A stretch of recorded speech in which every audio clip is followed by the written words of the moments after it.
नमस्कार, जय जोहार। IND24 के बिग टॉक शो में इस बार हमारे साथ बहुत ही यंग, बहुत ही एनर्जेटिक और बहुत ही युवा विधायक नहीं बल्कि कैबिनेट मिनिस्टर इस बार मौजूद हैं और वो कैबिनेट मिनिस्टर है खुशवंत साहिब जी। अगर मैं बात करूं तो इसके पहले ये बिग टॉक शो हम इनके साथ पहले भी कर चुके हैं, लेकिन उस वक्त खुशवंत जी विधायक थे और अब कैबिनेट मिनिस्टर हैं। अगर मैं विभागों की बात करूं तो इनके पास वर्तमान में कौशल विकास, इसके अलावा अनुसूचित जाति विकास, शिक्षा एवं रोजगार जैसे कई विभाग हैं जिसमें ये अपनी महत्वपूर्ण भूमिका जो है वो अदा कर रहे हैं। तो बिना विलंब किए चलते हैं खुशवंत जी के पास। और सर, बहुत बहुत स्वागत है आपका हमारे शो में। बहुत बहुत बधाई, बहुत बहुत शुभकामनाएं चैनल की ओर से कैबिनेट मिनिस्टर बनने पर आपको। धन्यवाद, आपका भी बहुत बहुत स्वागत है। तो सबसे पहले तो मैं यही सवाल पूछना चाहूंगी कि कैसे हैं आप और कैसा लग रहा है मिनिस्टर बनने के बाद? काफ़ी अच्छे हैं और बहुत अच्छा लग रहा है, क्योंकि हमारा तो प्राथमिकता ही है लोगों की सेवा करना। जन सेवा ही प्राथमिकता के माध्यम से काम करते आ रहे हैं। तो निश्चित ही और खुशी हो रही कि एक बड़ी जिम्मेदारी माननीय मुख्यमंत्री विष्णुदेव साय जी ने दी है। तो मैं तो मीडिया के माध्यम से, आपके शो के माध्यम से मैं माननीय मुख्यमंत्री जी को हृदय से धन्यवाद देता हूं जो उन्होंने इतनी बड़ी जिम्मेदारी दी है। और निश्चित ही जो विश्वास के साथ उन्होंने जिम्मेदारी दी है तो उसको निष्ठापूर्वक निभाने का प्रयास है। और माननीय मुख्यमंत्री जी की जो सोच है, विजन है, जो उनकी योजनाएं हैं, उनको ज़मीनी स्तर तक पहुंचाने का प्रयास कर रहे हैं। आभास कभी हुआ था कि विधायक बनने के बाद मिनिस्टर बनने का भी चांस होगा? देखिए, अब हम तो आए हैं सेवा के लिए।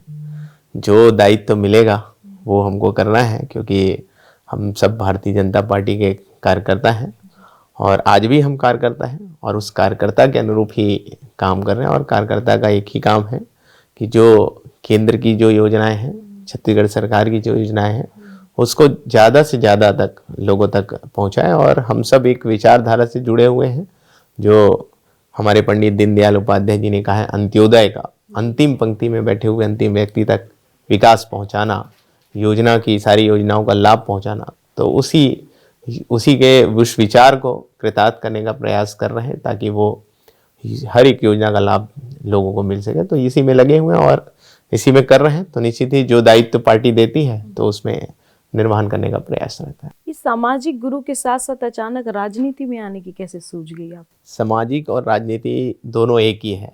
बहुत सारे लोग बोलते हैं कि सामाजिक अलग है, राजनीतिक अलग है, लेकिन हमारे हिसाब से दोनों एक ही है।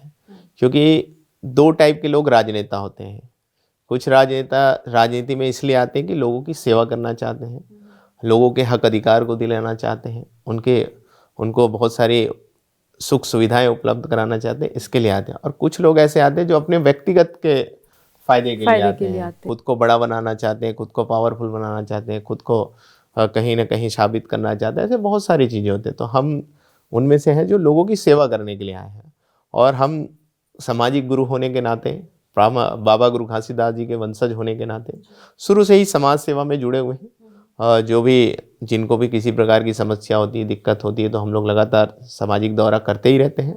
और जिस प्रकार से बाबा गुरु घासीदास जी का जो संदेश है, मन के एक समान, और जो खानी बानी सियानी का जो संदेश, उसको लेकर जन जन तक लगातार दौरा करते ही रहें।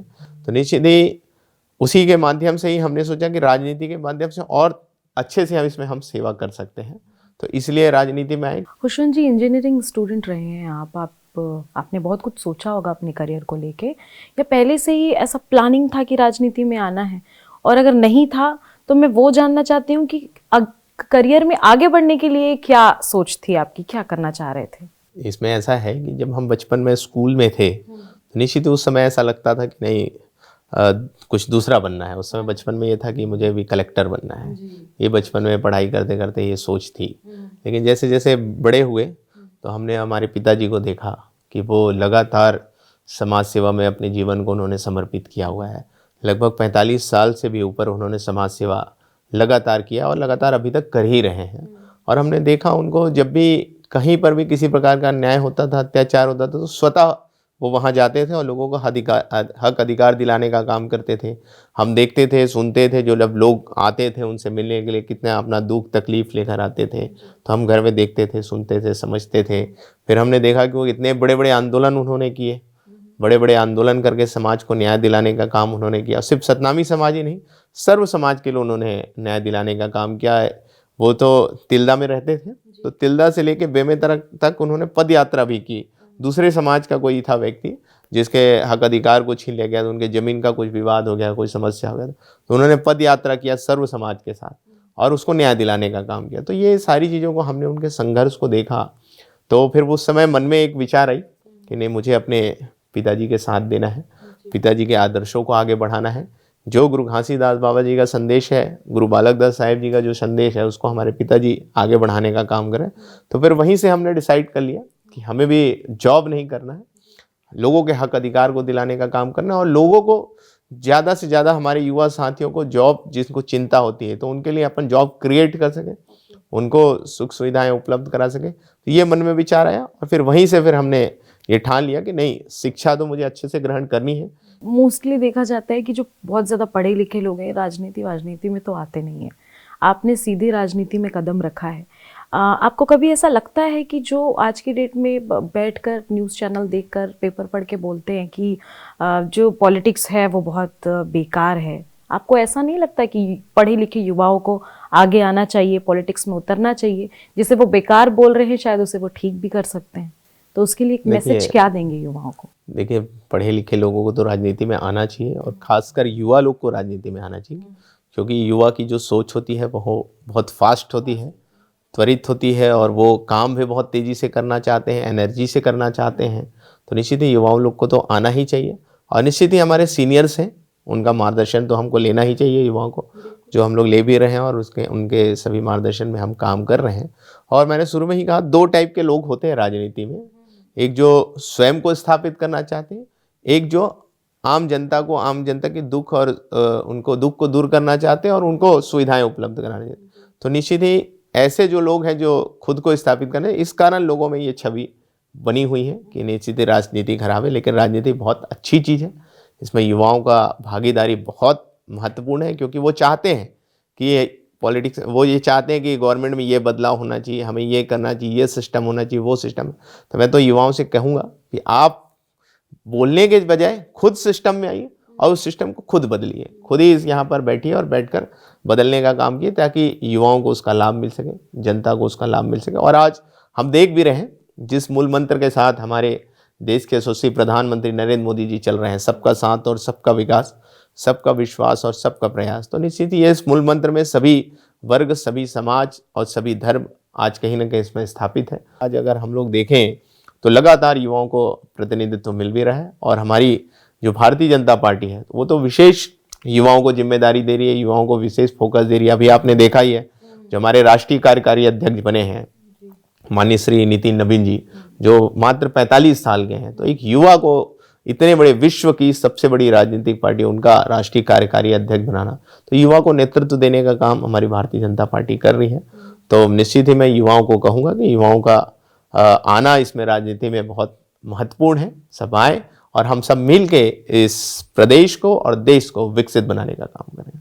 आपने अच्छी खासी एजुकेशन कर रखी है, क्या लगता है कि मंत्री बनने के बाद ये गुड एजुकेशन कितनी काम आ रही है आपको? बिल्कुल, एजुकेशन तो बहुत इम्पोर्टेंट है, क्योंकि शिक्षा है तो ज्ञान है और ज्ञान है तो निश्चित ही काम करने में आसानी होती है, और ज्ञान ना होने के कारण बहुत समस्याएं होती हैं, लेकिन ज्ञान के साथ साथ अनुभव की भी आवश्यकता होती है। तो निश्चित ही हमारे सभी सीनियर्स का मार्गदर्शन हम सबको मिलता है और माननीय मुख्यमंत्री विष्णुदेव साय जी के निर्देशानुसार, उनके विज़न अनुसार हम लोग अपने अपने विभागों में लगातार काम कर रहे हैं और सीधा क्लियर है कि युवाओं को ज़्यादा से ज़्यादा अवसर हम दे सकें, उनके शिक्षा को उच्च से उच्च हम कर सकें। और विशेष रूप से जो तकनीकी की जिम्मेदारी मिली है, तो निश्चित ही जिस प्रकार देश और प्रदेश आज तकनीकी के क्षेत्र में आगे बढ़ रहा है, तो उस तकनीकी की जानकारी हमारे बच्चों को मिल सके, तो उस अनुसार, उसके अनुरूप हम लोग अपने विभाग में काम कर रहे हैं। और निश्चित ही आने वाले समय में अनेक अवसर हमारे युवाओं को मिलेंगे, जिससे उनका भविष्य सुरक्षित हो पाएगा। मंत्री बनने की जानकारी बहुत से लोगों ने आपको दी होगी, अलग अलग तरीके से फ़ोन बज रहे होंगे कि आपका लिस्ट में नाम है। उस समय भरोसा हुआ था, और अगर नहीं हुआ था तो आपको कब भरोसा हुआ कि हाँ यार लिस्ट में है मेरा नाम? देखिए, वो तो जब घोषणा हुआ तभी समझ में आया कि हाँ हम बन गए, या उसके पहले की बात करिए, वो जो आकलन चलते रहते हैं ना, उस वक्त आपकी क्या मनोदशा थी? देखिए, सबको रहता है, एक इच्छा तो होती है सबको, तो निश्चित ही एक मन में तो था। लेकिन एक बात जरूर थी, हम जब भारतीय जनता पार्टी ज्वाइन किए तो निश्चित ही भारतीय जनता पार्टी के जो शीर्ष नेतृत्व है उन्होंने हमेशा कहा है कि मेहनत करो और फल की चिंता करने की आवश्यकता नहीं है, मेहनत करते रहो, और जो मेहनत करेगा, जो काम करेगा, तो उसको निश्चित ही भारतीय जनता पार्टी हमेशा जिम्मेदारी देती है। और हम जब से हमको टिकट मिला, जब से हमने ज्वाइन किया, तब से हम मेहनत करना प्रारंभ कर दिए हैं और आज भी हम उसी रास्ते पे हैं, मेहनत कर रहे हैं। जो विज़न है हमारे भारतीय जनता पार्टी का, राष्ट्र प्रथम देश प्रथम का, उस विचार को हम आगे ले जाने का काम कर रहे हैं। और दायित्व आते रहते जाते रहते हैं, जो दायित्व पार्टी दे रही है तो उसको अच्छे से निर्वहन करना है और उसी के अनुरूप हम काम कर रहे हैं। तो वो कर रहे हैं, तो निश्चित ही उस समय जरूर था थोड़ा सा कि क्या होगा क्या नहीं होगा। बाकी आपके चैनल के माध्यम से भी तो पता चली गया था, आपका भी फ़ोन आया ही था, तो कहीं ना कहीं सभी को शुभकामनाएं तो मिल रही थी। लेकिन मन में तो यही था कि पार्टी जो जिम्मेदारी देगी वो हमको अच्छे से करना है। मंत्रिमंडल विस्तार हो गया है, विभागों का बंटवारा हो गया है, जो विभाग आपको दिया गया है संतुष्ट हैं आप? जी बिल्कुल, मैं तो अपने आप को सौभाग्यशाली समझता हूँ कि मैं जिस फील्ड का हूँ, हम इंजीनियरिंग किए हुए हैं और इंजीनियरिंग फील्ड की ही जिम्मेदारी हमको मिली है, तकनीकी शिक्षा, टेक्निकल एजुकेशन, और हमने भी इंजीनियरिंग किया हुआ है, तो वो विभाग मिला। तो इसके लिए तो हमने सबसे पहले माननीय मुख्यमंत्री जी को विशेष हृदय से धन्यवाद किया कि आपने जिससे हम जुड़े हुए वो जिम्मेदारी आपने दी। और निश्चित ये बहुत महत्वपूर्ण विभाग है जिसमें, क्योंकि आज के समय में हम लोग देखते हैं इंजीनियरिंग के लिए लोगों के बच्चों का रुझान थोड़ा सा कम हो रहा था, लेकिन जब से माननीय मुख्यमंत्री विष्णुदेव साय जी की सरकार आई है तो लगातार फिर से एजुकेशन में विशेष ध्यान दिया जा रहा है। तो आज हमने देखा कि लास्ट ईयर जो हमारे एडमिशन हुए उसमें 20% की वृद्धि हमको दिखाई दी। तो कहीं ना कहीं फिर से लोगों का, बच्चों का रुझान इंजीनियरिंग की तरफ आ रहा है और बहुत सारे सुधार इसमें किए गए हैं। और हम लोगों ने प्रयास ये कर रहे हैं कि जो मैंने कहा कि देश जिस प्रकार से तकनीक के क्षेत्र में आगे बढ़ रहा है, तो नहीं तो निश्चित ही हमें भी उन कोर्सों को हमारे कॉलेजेस में, महाविद्यालय में, यूनिवर्सिटीज़ में लाना होगा। तो हमने वो कोर्स प्रारंभ करने के लिए यहाँ पे प्रस्ताव पारित वगैरह कर लिया है। आने वाले समय में हमारे AI के कोर्स हम प्रारंभ कर रहे हैं, रोबोटिक्स के कोर्स हम प्रारंभ कर रहे हैं। ऐसे विभिन्न प्रकार के जो ज़रूरत है आज के समय में, ऐसे कोर्स हम लोग स्टार्ट कर रहे हैं। खुशवंत जी, मंत्री बनने के बाद के अनुभव की तो मैं बात नहीं करूंगी, लेकिन मैं ये पूछूंगी ज़रूर आपसे, जब मंत्री बनने के बाद आप अपने क्षेत्र गए थे तो क्षेत्रवासियों की आंखों में कैसी उम्मीद दिखी आपको? वो चमक कैसी थी और कैसी अनुभूति हुई उस वक्त आपको? क्षेत्र वाले बहुत उत्साही थे, बहुत खुश थे, और जब हम विधायक बने थे तो भी बहुत खुश थे। उन्होंने बहुत उनका मार्गदर्शन, उनका सहयोग और अति उत्साह उन लोगों में गांव में है, क्योंकि क्षेत्र में था, क्योंकि क्षेत्र बहुत परेशान था पिछले 5 साल। लेकिन जब क्षेत्र में कमल खिला तो सभी के चेहरे में खुशी आई कि निश्चित ही अब उनके हक अधिकार उनको मिलेंगे, उनके जो छोटे छोटे काम हैं वो हो पाएंगे, क्षेत्र में विकास हो पाएगा। तो ये कहीं ना कहीं विधायक बनने के बाद ही से हो गया था। और जब मंत्री बने तो निश्चित ही और बहुत ज़्यादा उत्साह उन सभी में आया और आज क्षेत्र में एक अलग खुशहाली है। अब बड़े बड़े आयोजन, बड़े बड़े कार्यक्रम हमारे आरंग में हो रहे हैं और माननीय मुख्यमंत्री जी का भी 2-3-4 बार हो गया, उनका जाना भी हो गया। तो निश्चित ही लगातार CM साहब भी वहाँ जा रहे हैं, तो क्षेत्र में अलग खुशहाली है। क्षेत्र वालों को, जो हमारे भारतीय जनता पार्टी के कार्यकर्ता, वैसे तो पूरा आरंग विधानसभा बहुत ज़्यादा उत्साहित है, पूरा रायपुर जिला का जो ग्रामीण है वो बहुत ज़्यादा उत्साहित है। लेकिन मैं बात करूँ स्पेशल अगर हमारे आरंग विधानसभा की, तो हमेशा यहाँ से भाजपा के विधायक तो बने थे लेकिन कोई मंत्री नहीं बन पाया था।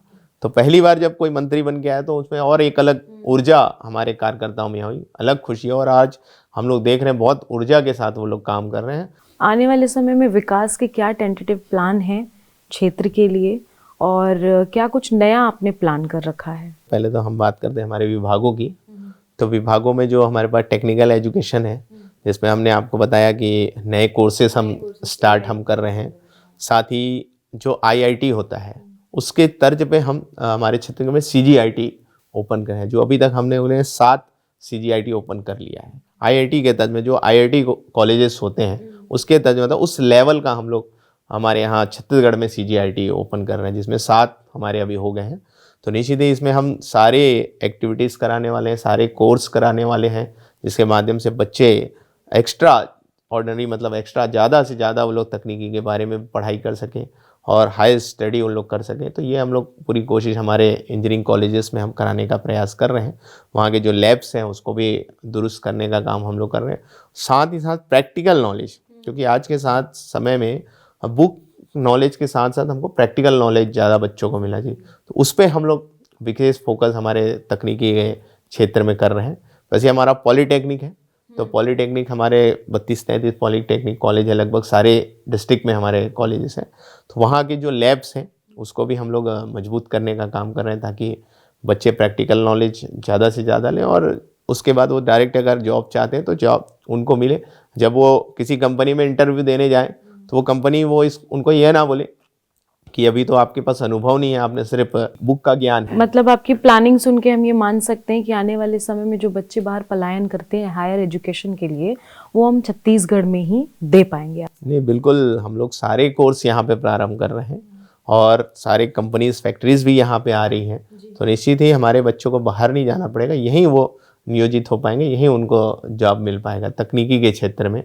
ये हम लोग प्रयास कर ही रहे हैं। वैसे ही हमारा स्किल डेवलपमेंट है, हमारा ITI कॉलेजेस हैं, उसमें भी हम लोग हमारे जो ITIs के जो लैब हैं, जो हम लोग देखते हैं कि पिछले 5 साल जब हम लोग उठाते हैं तो उसमें किसी प्रकार का स्किल में कोई काम नहीं हुआ, ITIs में कोई दुरुस्तीकरण नहीं हुआ, किसी प्रकार का लैब को अगर हाईटेक करने की बात करें तो कुछ भी नहीं हुआ। लेकिन हमारी सरकार आने के बाद हम लोग लगातार इसमें प्रयास कर रहे हैं, जिसमें हम लोग को 484 करोड़ कुछ हमको मिला था, जिसके पैसे भी हम लोगों ने लगातार उसकी स्वीकृति करने प्रारंभ किए। तो लैब को हम हाईटेक करना प्रारंभ कर दिए हैं और हम लोगों ने उसमें, क्योंकि हम लोग ने देखा पिछले 5 साल को हमने देखा कि ऐसे ट्रेड्स चल रहे हैं जिसकी कोई रिक्वायरमेंट ही नहीं है। तो हम लोगों ने ऐसा 100 ट्रेड ढूंढा, मैपिंग कराया हमने कि यहाँ आज के समय में क्या आवश्यकता है, किस टाइप के प्रशिक्षण की आवश्यकता है, जो जिनकी वहाँ पे फैक्ट्रीज कंपनी में ज़रूरत है। तो ऐसे हमने 100 ट्रेड ढूंढे और ढूंढने के बाद उसको अब हम सीधे हमारे प्रशिक्षण देने का काम हमारे बच्चों को हम लोग कर रहे हैं। जैसे ड्रोन टेक्नीशियन है, आज ड्रोन कितनी ज़्यादा मात्रा में उपयोग हो रही है, लोग किसानी में ड्रोन उपयोग कर रहे हैं, तो उसको बनाने वाला होना चाहिए, ड्रोन टेक्नीशियन की आवश्यकता है, ड्रोन चलाने वाले की आवश्यकता है। तो हम लोग इस टाइप की AI का भी प्रशिक्षण हम उसमें नॉर्मल मिल सके वो भी देने का काम कर रहे हैं, ताकि हमारे जो प्रशिक्षण जिनको मिले उसको डायरेक्ट वो प्रशिक्षण लेने के बाद उसको डायरेक्ट जॉब मिल जाए, आर्थिक स्वावलंबन की ओर आगे बढ़ जाए। तो ये हम लोग हमारे सारे ITIs में अभी कर रहे हैं। और इसके अलावा अभी आपको मालूम है हमारे देश के यशस्वी प्रधानमंत्री नरेंद्र मोदी जी ने अक्टूबर में PM सेतु लागू किया है, जो PM सेतु में लगभग 60,000 करोड़ रुपए का उन्होंने बजट प्रावधान किया है। तो निश्चित उसमें हमारे छत्तीसगढ़ को भी पैसा मिलेगा, तो हम लोग उसके लिए भी प्रयासरत हैं कि हमारे 40 से 45 हमारे ऐसे ITIs को उसके लिए पैसे मिले, ताकि हमारे जो ITIs है वो हाईटेक हो जाए।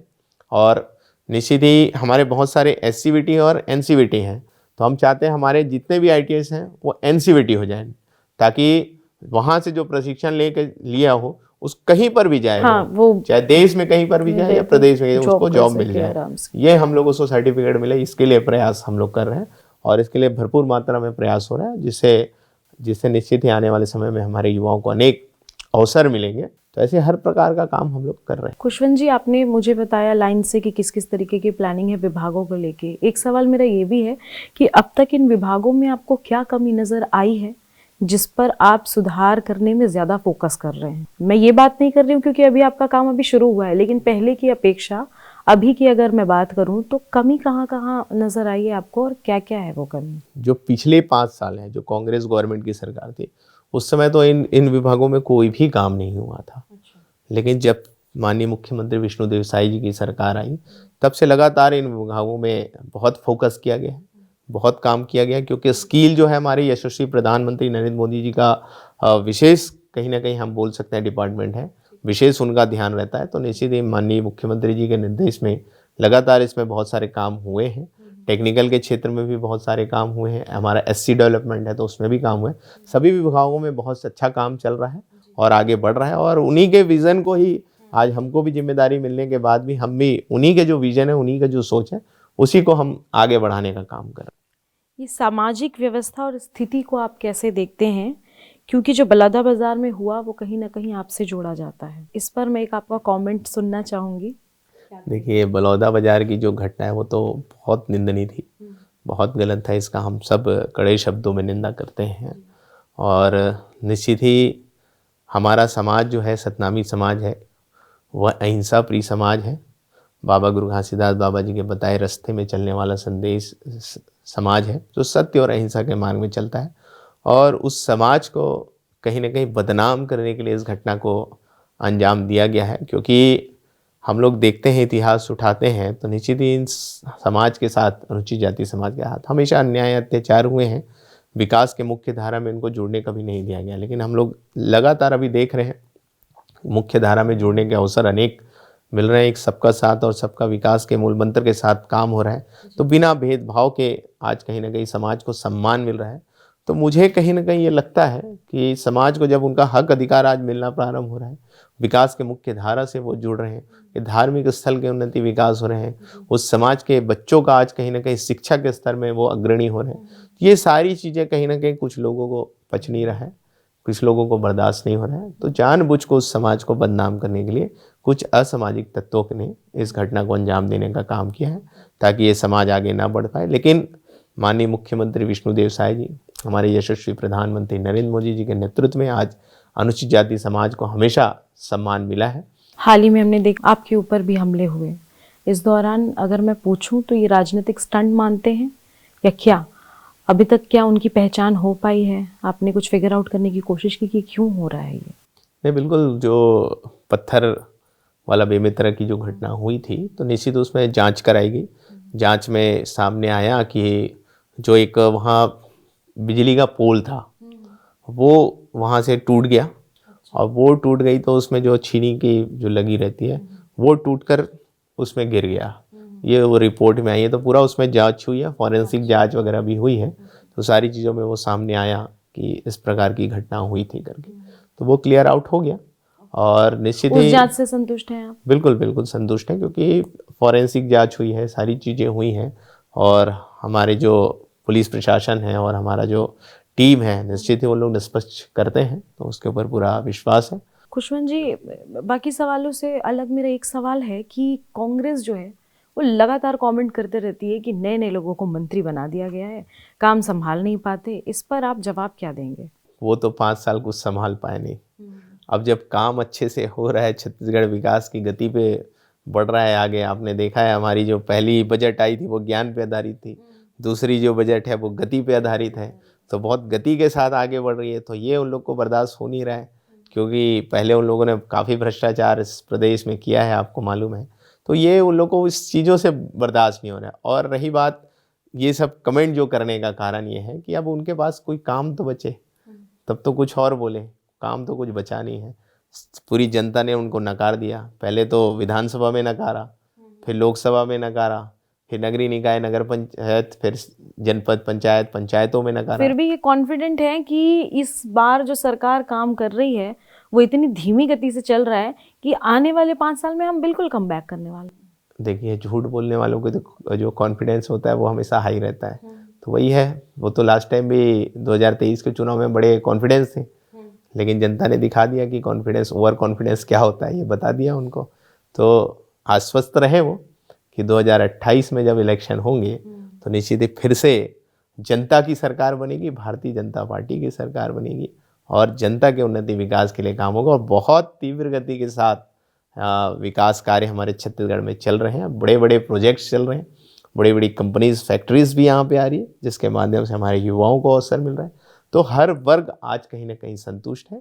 और संतुष्ट नहीं है तो वो लोग संतुष्ट नहीं है जो भ्रष्टाचार करने वाले हैं, जो छत्तीसगढ़ को लूटने वाले लोग हैं, जो छत्तीसगढ़ को बर्बाद करने वाले लोग हैं, ऐसे लोग संतुष्ट नहीं है। क्योंकि आज आप देख रहे हैं लगातार कार्रवाई हो रही है, बड़ी बड़ी कार्रवाई हो रही, तो जो गलत करने वाले जेल जा रहे हैं, कुछ लोग बेल में हैं। तो ये लोग संतुष्ट नहीं है, इसलिए इस प्रकार के बयान देते रहते हैं। एक अंतिम सवाल लास्ट, ये सारी चीज़ों से इतर समय कैसे निकाल पा रहे हैं घर वालों के लिए, अपने लिए? और विधायक तो थे ही आप, लेकिन मंत्री बनने के बाद समय में क्या क्या परिवर्तन आए? घर वाले गुस्सा उस्सा करते हैं कि नहीं आप पे? अभी तो ऐसा हो गया है कि घर वालों से मिलने का ही समय नहीं है लेकिन ये है कि निकालना तो होता है, तो अभी तो निकलेगा, समय निकालते हैं। और निश्चित ही थोड़ा कम समय मिलता है, लेकिन समय निकालने का प्रयास रहता है। लेकिन जनता ही हमारी परिवार है, तो जनता की तो सेवा करना है। और हमारा जो परिवार है शुरू से सेक्रीफाइस करने में जाना जाता है, क्योंकि गुरु घासीदास बाबा जी ने भी पूरी सेक्रीफाइस की, फिर उनके वंशज भी सेक्रीफाइस किया, आज हमारे पिताजी भी सेक्रीफाइस किए, फिर उसके बाद उनके जो हम लोग हैं, हमारे बड़े भाई हैं, वो भी सेक्रीफाइस, आध्यात्मिक गुरु हैं, वो भी लगातार सेक्रीफाइस कर रहे हैं। फिर हमारी दीदी, वो नगर पालिका अध्यक्ष रही, उन्होंने भी सेक्रीफाइस करके समाज सेवा किया है, हम भी कर रहे हैं। तो सब परिवार में एक पहले से विचार और एक दूसरे में कहीं ना कहीं ये बात है कि जनता के लिए ही हमको जीना है, जनता के लिए ही काम करना है। तो आपस में एक सामंजस्य बन जाती है और एक दूसरे को भरपूर समर्थन और भरपूर सपोर्ट हम लोग को मिलता है, और वही हमारी ताकत है जिसके माध्यम से आज हम जनता की सेवा कर रहे हैं। तो खुशवंत जी, आपसे बात करने का और तो मन है, लेकिन हमारे पास टाइम की कमी है, तो इसलिए हम इस इंटरव्यू को यहीं विराम करते हैं। तो ये हैं हमारे साथ खुशवंत साहिब जी, कैबिनेट मिनिस्टर, और ये सत्यार्थ इन्होंने किया है कि अगर एजुकेशन सिस्टम या फिर पॉलिटिक्स के सिस्टम में प्रॉब्लम है, तो उस प्रॉब्लम को दूर से बैठकर ये नहीं बोलना है कि ये प्रॉब्लम है, उस प्रॉब्लम में उतरकर सॉल्व करने की ज़रूरत है। क्योंकि जब हम एजुकेटेड होते हैं तो सारी प्रॉब्लम का सल्यूशन अपने आप निकाल लेते हैं, और इसी बात को सत्यापित किया है खुशवंत साहब ने। अपनी पूरी एजुकेशन, अपना पूरा करियर उन्होंने राजनीति में अब लगाने की सोच ली है, और युवाओं को किस तरीके से नई प्रेरणा के साथ, नई ऊर्जा के साथ टेक्निकल रूप से स्वावलंबी करना है, इस पर पूरा फोकस अब वो दे रहे हैं। चाहे एआई की बात हो, चाहे रोबोटिक पढ़ाई की बात हो, सारी चीज़ें अब वो छत्तीसगढ़ में ही लेके आने की कोशिश कर रहे हैं, ताकि जो छत्तीसगढ़ के युवा हैं वो पलायन ना करें, वो अपने छत्तीसगढ़ में ही रहकर अपनी सारी एजुकेशन लें, और हर एक जगह कहीं भी अगर वो जाए तो उन्हें प्लेसमेंट मिले, उन्हें जॉब मिले, ताकि छत्तीसगढ़ के जो युवा हैं वो आने वाले समय में बेरोज़गारी की वजह से इधर उधर ना भटके। तो पूरी प्लानिंग के साथ खुशवंत साहिब जो हैं कैबिनेट मिनिस्टर, वो कार्य कर रहे हैं। और सर, बहुत बहुत धन्यवाद आपका हमारे शो में समय देने के लिए। धन्यवाद, आपका बहुत बहुत धन्यवाद।